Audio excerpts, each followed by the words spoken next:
В 2017 году нашему храму была подарена древняя Тихвинская икона Пресвятой Богородицы. Мы ее можем видеть слева. Тогда же мы изготовили два киота.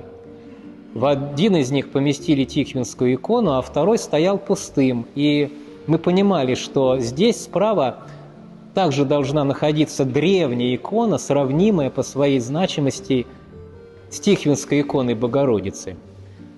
Стали ждать, когда появится такая древняя икона. И действительно, в 2020 году у нас появилась вот эта замечательная икона святителя чудотворца Николая XVIII века, икона Новгородского письма.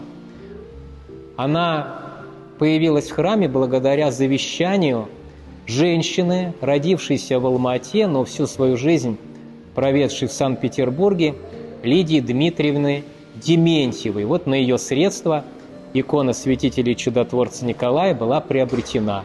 Об этом мы можем прочитать в памятной табличке, установленной под иконой.